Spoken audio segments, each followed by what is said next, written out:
작년에 뉴스에서 한 가지 기사를 봤습니다. 좀 약간 충격적이기도 하고 좀 관심이 있는 내용이라서 주의 깊게 보았습니다. 아프리카 코끼리 330마리가 떼죽음을 당했다는 소식입니다. 왜 당했을까요? 밀렵꾼들 때문이었을까요? 한번 알아보니까 시아노박테리아라고 있는데 그 박테리아에 중독이 되어서 이 코끼리들이 떼죽음을 당했다고 합니다.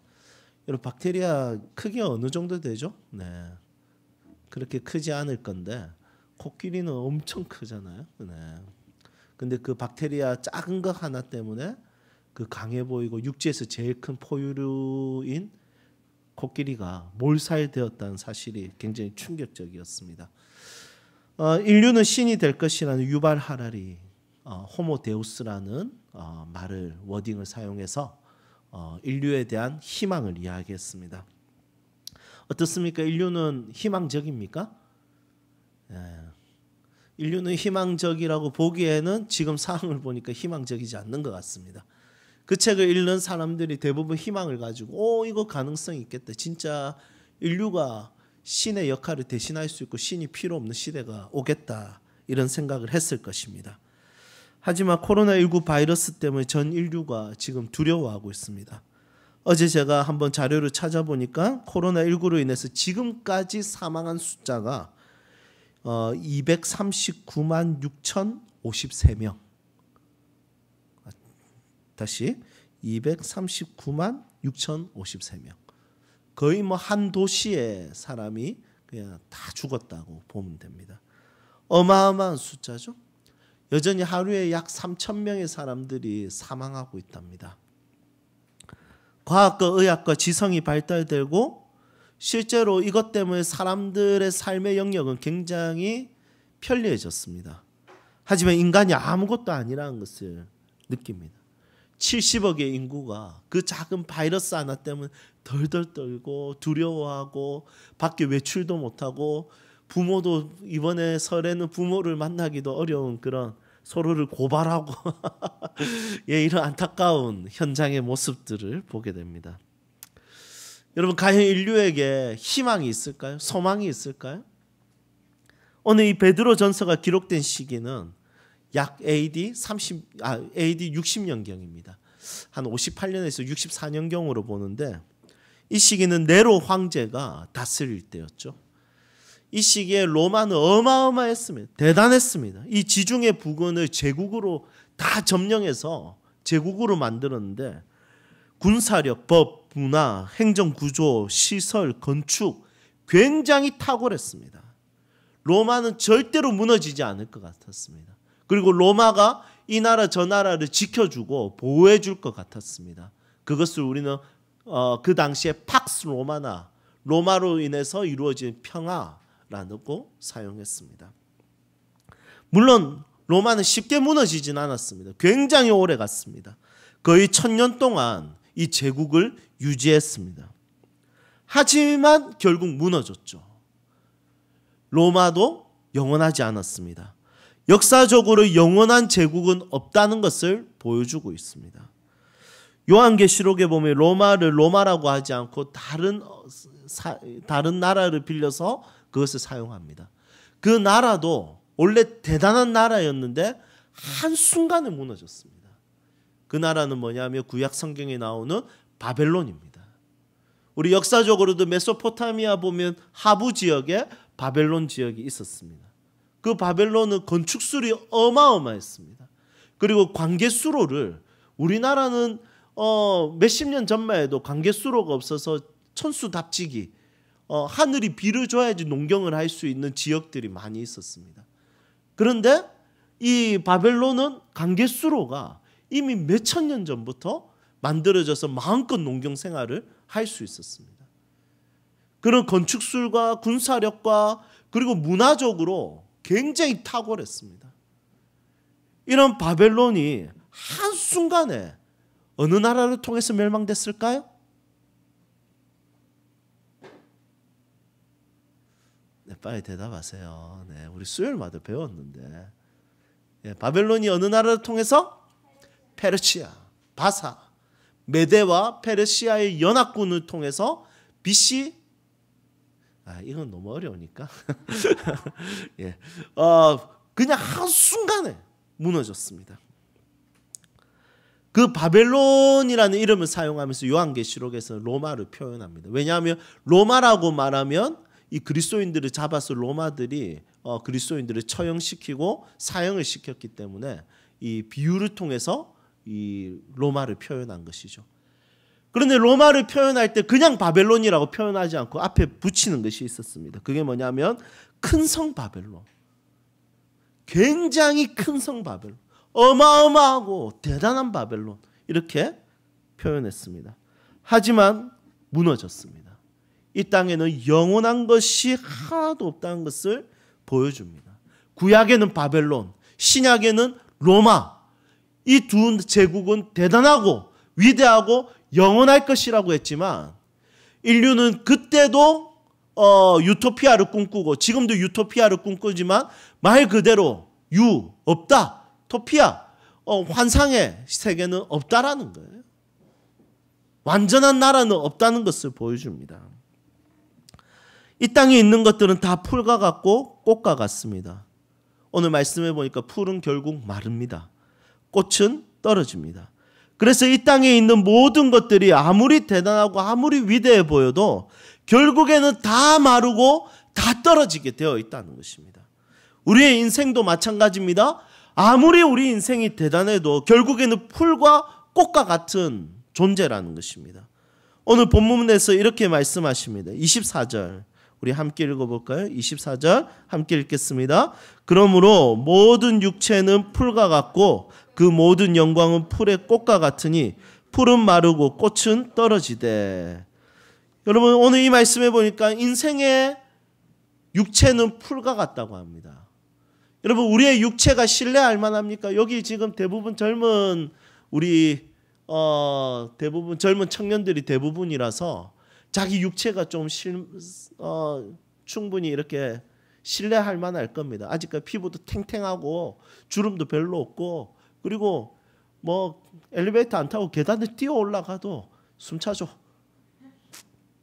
뭐 몸 건강할 겁니다. 헬스 해도 뭐 금방 다음 날 되면 이렇게 근육 풀리고 뭐 괜찮을 겁니다. 하지만 우리 육체 조금만 시간 지나보죠. 별거 아닙니다. 제가 옛날에 수문 조사님 같이 제가 사회 갈 때 고등학생 때 그 아이들 대여섯 명이 저한테 물에 빠뜨려 덤벼들어도 그냥 바로 눈 찌르고 그냥 제가 바로 그냥 던졌습니다. 그 대여섯 명. 지금은 힘이 없습니다. 한결이가 씨름하자 하면 귀찮습니다. 몸은 쇠퇴하고. 여러분 모든 육체는 늙습니다. 죽음을 향해 달려갑니다. 노화와 죽음을 어느 정도 늦출 수 있지만 우리의 육체는 늙고 풀과 같이 결국에는 죽음을 맞이하게 됩니다. 여러분 금방 알게 됩니다. 육체 이거 별거 아닙니다. 그렇지 않습니까 집사님? 저도 많이 느끼거든요. 40대 이제 넘어가니까 진짜 아직은 건강하긴 한데 그래도 쉽지 않을 때가 참 많이 있습니다. 그리고 두 번째로 꽃은 뭡니까? 모든 영광은 이게 뭐냐면 인생의 좋은 날, 인생의 전성기인 거예요. 인생의 영광스러운 거. 여러분 이것은 어떻습니까? 떨어진다 이거예요. 지나간다 이거예요. 인생의 전성기 별거 아닙니다. 인생의 영광 별거 아닙니다. 그렇지 한번 사는 거 인생의 꽃은 한번 피워봐야 되지 않겠습니까?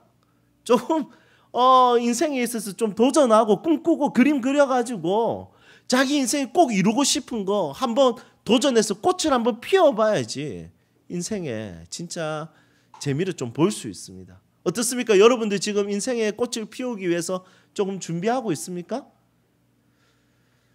20대 때 전도서를 많이 읽으면 조금 위험합니다. 맞죠? 헛되도다. 집어차 이런 생각이 듭니다. 여러분 그럴 때는 정말 마음이 무겁습니다. 하지만 살면서 한번 그림을 그리고 꽃을 그리고 인생의 장기적인 플랜을 세워서 한번 꽃을 피워보는 것도 괜찮습니다. 저도 제 인생에 있어서 참 하나님 주신 은혜로 인해서 제 실력과 제 존재의 모습에 비해서 생각보다 많은 꽃들과 또 아름다운 꽃들을 나름대로 피웠던 것 같습니다. 청소년 사역하고 싶었는데 마음껏 했습니다. 이곳저곳 다니면서 청소년들에게 설교하고 싶었거든요. 감사하게도 정말 전국을 다니면서 말씀을 전할 수 있었습니다. 또 감사하게도 다른 나라에서까지 가가지고 또 설교를 할 수 있는 기회도 얻었었습니다. 정말 영광스러웠습니다. 하지만 별거 아니라는 거 알고 있습니다. 금방 육체적으로, 관계적으로, 경제적으로, 영적으로 시험들 일들은 금방 찾아오더라고요. 언제 그런 일이 있었냐는 듯이 그냥 마음이 한순간에 무너지고 절망스럽고 지치고 영적으로, 관계적으로, 또 상황적으로, 경제적으로, 육체적으로 진짜 인생이 별거 아니고 이 영광스러웠던 그 시간이 진짜 꽃이 땅에 떨어져서 땅에 짓밟히는 것처럼 내 인생이 보잘것없다는 것을 느끼면서 자존감이 땅바닥에 떨어지는 순간들이 너무 많다는 것입니다. 인생의 영광스러운 꽃은 금방 떨어집니다. 그런데 이런 걸 보면 진짜 인생이 허무하지 않습니까? 진짜 염세적이기 딱 좋은 게 우리의 이 땅의 인생입니다. 왜냐하면 육체는 갈수록 죽음을 향해서 달려가고 있죠. 진짜 꽃을 한번 마음 놓고 쫙 피었는데 다음 날 되면 허무합니다. 이게 아무것도 아닌 거예요. 진짜 허무주의에 빠지기 쉬운 게 우리의 인생인데 우리 그리스도인들에게는 육체가 마르고 그리고 우리의 좋은 날들과 전성기가 끝나도 그리고 모든 것이 다 무너져도 우리 그리스도인들은 여전히 희망을 노래하는 사람들입니다. 왜냐하면 그때 보이는 게 있습니다. 25절 주의 말씀은 세세토록 있도다.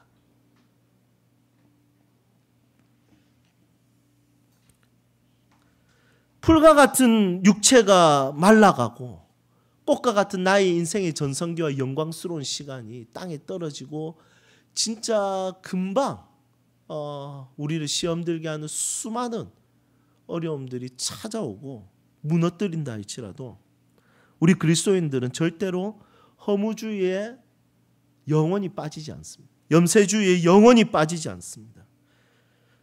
우리는 그 시간에 그 순간에 읽을 수 있고 들을 수 있는 1.1핵도 변함이 없는 하나님의 말씀을 가진 자들이 바로 그리스도인이라는 것입니다. 그들은 하나님의 말씀을 통해서 그때도 희망을 발견하는 거죠. 하나님이 우리를 위로하시는 것을 발견하는 거죠.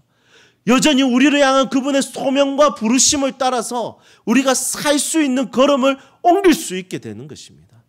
그래서 금방, 물론 이 금방이라는 게 1년이 될 수도 있고 2년이 될 수도 있고 장기적으로 갈 수도 있고 아니면 어떤 사람은 짧게 하루 이틀이 될 수도 있겠지만 하나님의 말씀은 금방 우리를 일으켜서 허무주의와 염세주의에 빠지지 않고 진짜 하나님의 그 희망을 노래하며 일상의 삶을 살아가며 소명을 따라서 부르심을 따라서 하루하루를 성실하게 살아갈 수 있는 자들이 바로 그리스도인이라는 것입니다.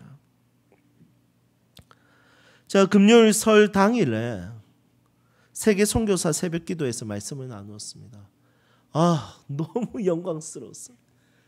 온 세계에 흩어져 있는 선교사님들이 줌에 다 모여서 새벽에 기도하는데 그곳에서 하나님의 말씀을 나눌 수 있었습니다.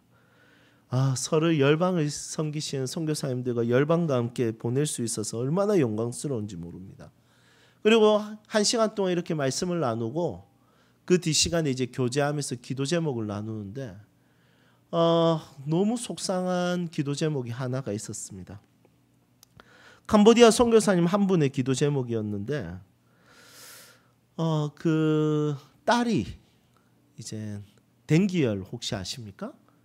이 모기 댕기 바이러스를 가지고 있는 모기에게 물리면 댕기열이 걸리는데 그 딸이 댕기열에 걸린 거예요.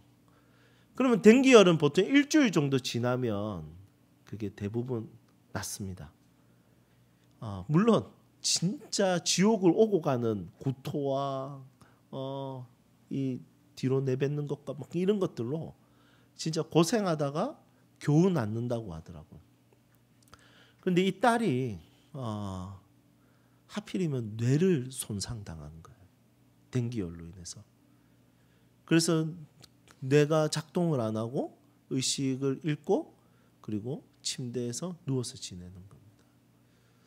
그리고 영상으로 보는데 호흡기를 끼고 계시더라고요.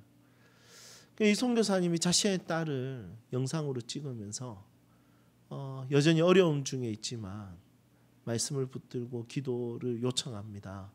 우리 혜원이를 위해서 기도해 주십시오. 다 같이 기도했습니다. 여러분 어떻게 보면 허무하고 염세적일 수 있습니다. 여러분 딸이 그렇게 아파서 누워있는 모습 보면서 누가 인생의 희망을 노래할 수 있겠습니까? 선교지에 가서 정말 열심히 하나님의 나라를 섬기고 선교를 했는데 그 사역마저도 진짜 허무하게 느껴졌을 겁니다. 하지만 여전히 말씀을 붙들고 기도 제목을 요청하셨습니다. 여러분 기도 제목을 요청한다는 것은 무슨 의미일까요? 희망이 끝나지 않았다는 거예요. 희망이 끝난 사람은 기도 제목을 요청하지도 않습니다. 왜냐하면 끝났는데 무슨 기도가 필요하겠습니까? 하지만 희망이 끝나지 않은 사람들은 여전히 기도 제목을 요청합니다. 기도해 주십시오. 어제 허진열 목사님 저희 교회에 와서 종종 말씀을 전해주시죠. 허진열 목사님이 기도 제목을 요청하는 연락이 왔습니다. 딸 윤이 이제 저희 한결이랑 동갑인데 10살인데 여러분 잘 아시죠? 선천적 담도 폐쇄증으로 태어났습니다. 그리고 큰 수술을 받았고 3명 중에 1명이 죽는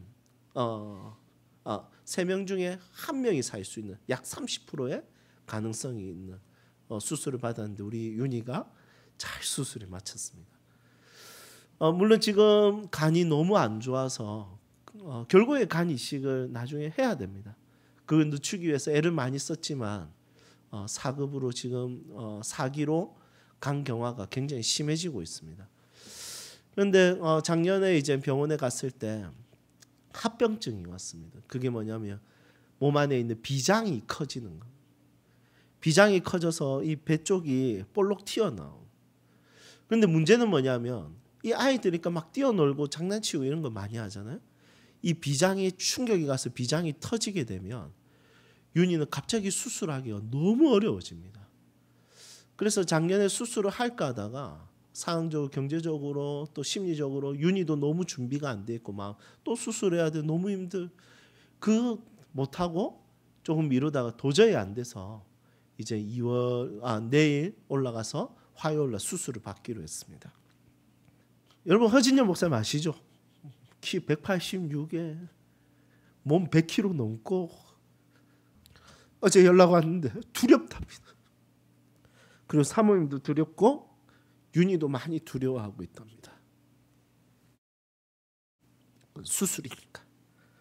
그리고 건강한 몸을 수술하는 것이 아니라 면역력이 약하고 그리고 간이 좋지 않은 상태에서 수술을 하기 때문에 지혈이 잘 안 되거든요. 그래서 두렵다. 윤희가 태어나고 10년 동안 어려움들이 있었습니다. 힘들었습니다.